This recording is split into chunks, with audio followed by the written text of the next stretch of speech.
Okay, so I'm back to do it again.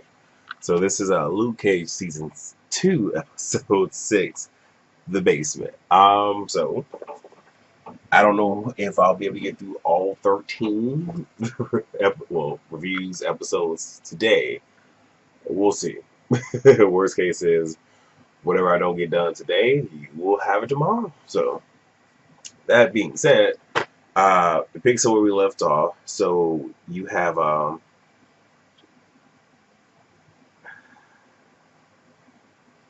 Luke trying to get Piranha out of the way. If I didn't mention it last time, when Mariah was doing the Ripicon ceremony for the clinic, she opened the door to see 3 heads on stakes. And that is also being pushed all over the media. You have Rush at the family restaurant thinking that, this is power, but I don't know if it's not everyone knew it was him, but he's like, this isn't power, this isn't strength, this is fear. And that doesn't sit well with him. And it's at this point that he tells Sheldon flood the streets with cars and whatnot and try to get Piranha. Shade at this point is unraveling because he knows that okay, things are starting to not go the way that he wants it to. So he is pretty much trying to protect the club.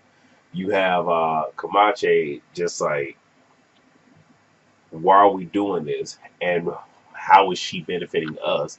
And pretty much is asking him like, or says to him, what advice would you give yourself? Because he's like, you're getting way too emotional with this shit. So they go and he pulls out some weapons. And he's like, I thought you sold your shit. And Shay's just like, well, what's the first rule in business? Never sell your good shit. So they're going to take, so those two as a pair are going to take on, I guess, Bush's people, which that kind of gives me pause because we all know that Camache, Comanche. I said Comanche. Comanche is working with, the captain, so that kind of gives me a little bit of pause. But they're going to do that. You have Misty. I put Misty and somebody. Misty and who? Okay, you have Misty with her boss. So they have Mariah in custody, but she not in terms of her doing anything wrong, but she is a victim, and they're trying to quote unquote protect her. She wants. I'm sorry. She's being questioned by her boss in terms of how did you like try to figure out you found the body, but the head was found at this time. What it was, and she's trying to teeter around it. And he's like, okay, well, how did you get into the apartment? She's like, well, I broke in. And he's like, why? I met with the girlfriend that he put in the hospital. Did she tell you that? No, but I saw it in her eyes. He's like, so there's no, um, what is it? Probable cause, no real evidence, no nothing. Which is funny that he's lecturing her. Yeah, he's doing some backdoor shit to try to take down Mariah and them, which the shit's fucking hilarious to me. But I mean, of course, what the fuck hypocrites do. He pretty much tells her, he calls her Mercedes, like, Mercedes, go home indefinitely. So she takes her bionic fist, and most of the time we hit shit out of anger, but she realizes, like, because she punches some metal, and that shit goes in, so she's just like, So we know she has this extra sensory superpower. Well, now she got some fucking strength on the side of it, so again, we'll see how all this plays out later on to the season. Captain go talk to Mariah. We find out that they had a love thing going on once upon a time, and he's trying to use his relationship with her to get her to spill her guts. And she pretty much just like, bro, I'm okay. Don't need your help. Don't need you. You got Luke with Piranha, and he's just trying to figure out like, why the fuck does Bush want you? And he pretty much told Piranha, if you don't tell me everything, it's just a done deal for you. So he splints him because he has sprain ankle from throwing him over on the other roof to get him away from Bush's people. And he pretty much is like, I helped her come up because I knew it since she was little. And pretty much, I have, a limited power of attorney over her assets. He's like, so anybody that has access to you have access and pretty much power, if you will, over Mariah and Shade. So he's going to hold him somewhat hostage and figure out what his next play move is in the morning. Then you have Misty meeting with, I believe, an old friend, and he's like, well, he doesn't work for such report to certain people, so whatever she tells him is included private. And she was like, well, I was going to plant evidence on the guilty subject until I found the body. And like is it right? Like, is doing the wrong thing for the right reasons good? And he's just like, no, but life is crazy like that. But you need to look deep inside you and kind of dust shit off and find out who you are now and not who you think that everybody wants you to be.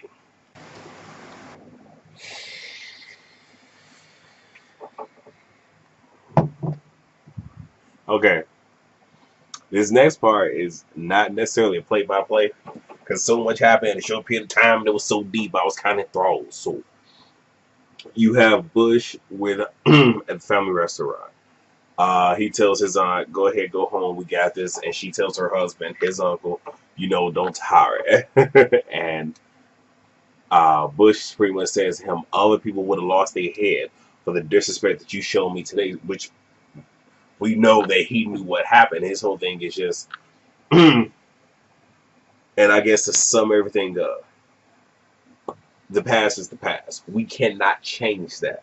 But what we can do is build for the future. Our people, so he's referring to, the Jamaican Americans, we came here with nothing and turned nothing into something. Cat Williams. But he's like, in you doing this, you are going to make us look bad and have the world turn against us and probably have our ancestors, not ancestors, our brothers and sisters shipped off, which we even sort of kind of heard that between Misty and her boss, where it's just like they only got like 48 hours to solve this shit. If not, they're calling the National Guard, they're calling Nice Light, and she was even like, if that happens, they are going to start deporting the innocent with the guilty. And he's like, we got to figure out something. So, and I can understand the this is one of those where when y'all watch this episode, like, let's actually have this conversation down below because it was so much that was said in such a short period of time. And weirdly enough, I understand both sides. Part of it is the whole Black Panthers or the whole T'Challa and is it Killmonger? It's been a minute since I watched it, but Killmonger, like the whole dynamic between the two, where it's like you understand both of them, like it's both two sides to the same damn coin is pretty much what it is. So I get it and I do understand it, and it's crazy. And it was something else he said, and it's fucking slipped my mind. Like normally I try to get my points out before I go off on tangents because then I forget shit. Uh yeah, I think that's about it. But he pretty much wants him to find peace in his. Oh, that's what it was. He wants him to find peace in his heart. He's like, I'm going to make war. But what he said to him was like, if you want to kill, because Bush's whole thing is not just the U.S., but Mariah's family took from us. She deserves to die. And the uncle was just like, murdering her, killing her, I don't disagree with that. She needs to go. Everything else is entirely too much. So we got Shades and Camache pretty much having a heart to heart. A whole lot was said. And, you know, you have Comanche. God damn it. Wants to know, like, what's the deal with Shades of Mariah, his whole thing. And because he was even asking about that with Cottonmouth, he was like, Cottonmouth was a crazy son bitch. I'd seen him kill him up, fucking with his hands and shit. And then you have Mariah, who, hey, killed his ass. And it's crazy that she did it because shit, I was on my way. Now I told you I'm multitasking shit. He was like, she killed her, she killed him, and I was on my way to kill him. And in the process, we come from a different type of life, but she's showing me that there is a different way.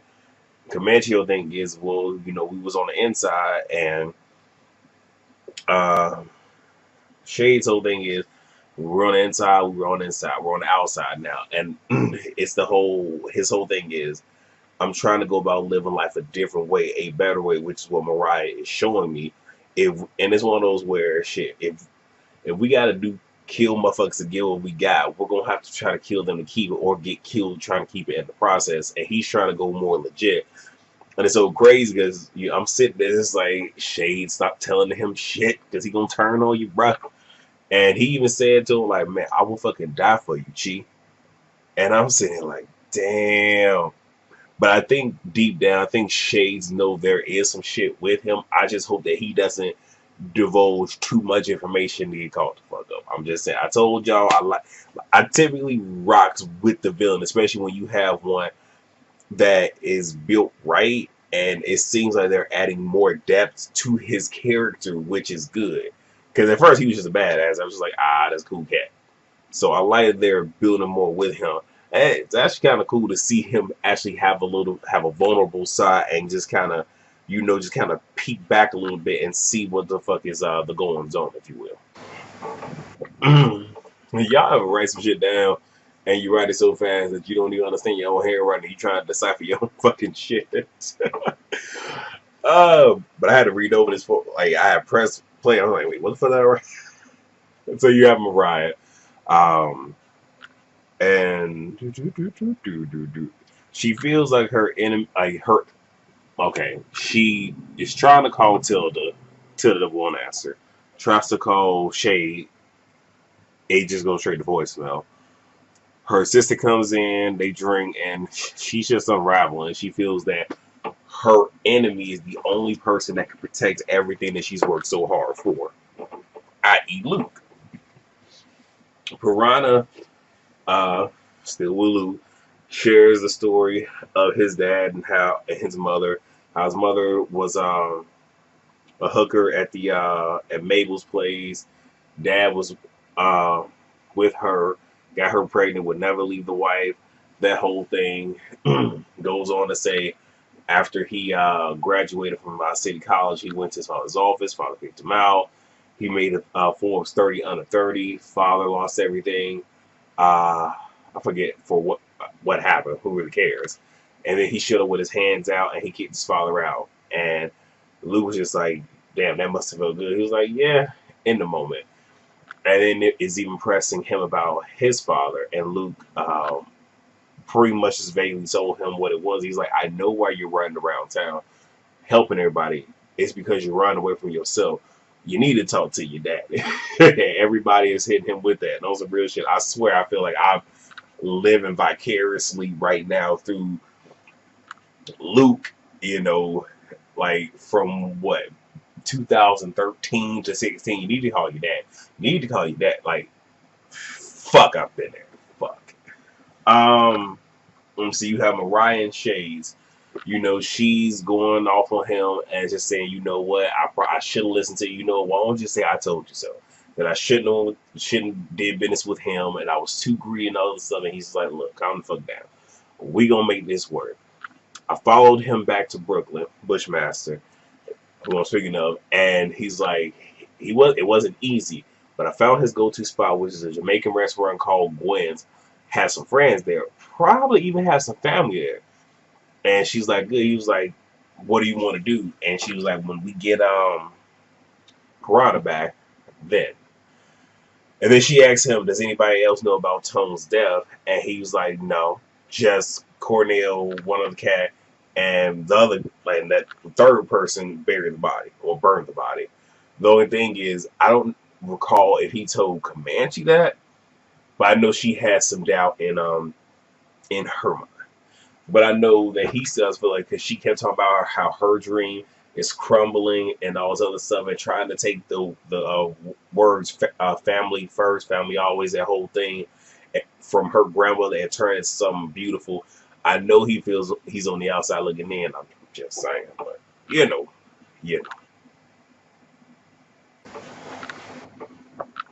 I tell you, niggas ain't shit. And they ain't saying nothing. Anyway, go ahead and finish this up. So you have Misty. She goes to see her boss. She confesses to what it was that she was about to do. And her boss pretty much is like, okay, I respect what it is. And she was like, so you just gonna let it ride. And her whole thing is, if I do things your way, nothing gets done.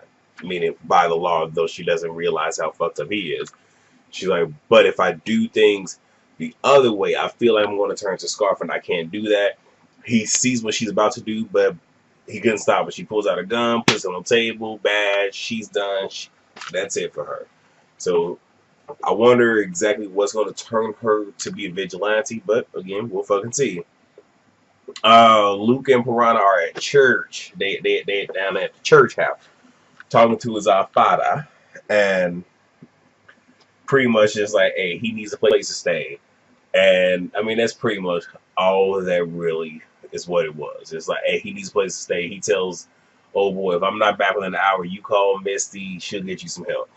Probably not at this point, but all right. Luke calls Bush. So when he took down the group of guys that were trying to steal Piranha earlier, which is how they ended up at the church house, he snagged one of the phones and called him from there. It's like, look, you and I have an old-fashioned showdown. You win, you get old boy. If I win, you leave Mariah and Harlem the fuck alone. And they get ready to fight.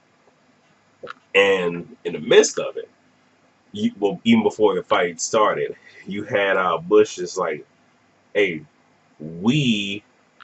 how they say it, how about we team up and we can take all of this together? And Luke is like, nah. So they get to fighting, and at first, Bush was giving him the business, but Luke was getting that ass. He was like, bro, you know what, give up. And then this nigga go in his pocket, grab some dust, and blows the shit in his face, being a little bitch. Reminded me of, I think it was Batman Forever, when Ivy, did that to, I think it was Robin. Shit pissed him off. But he did that. And paralyzed, he said before he finished him off, in a different world or whatever, we could have been friends. Gave his ass a super kick to the chest. He falls off the bridge, and that's where the fight was at, on the bridge. And then he goes down. It was supposed to have been a fair fight, but when you fight against ain't shit motherfuckers, ain't never a fair. And come on, y'all, Luke from the hood. What's the first fucking rule in a street fight? Ain't no fucking rules. That's my review. I will see you for the next one. I think I'll probably get you guys one more 2 max before I turn in for the night. So, peace.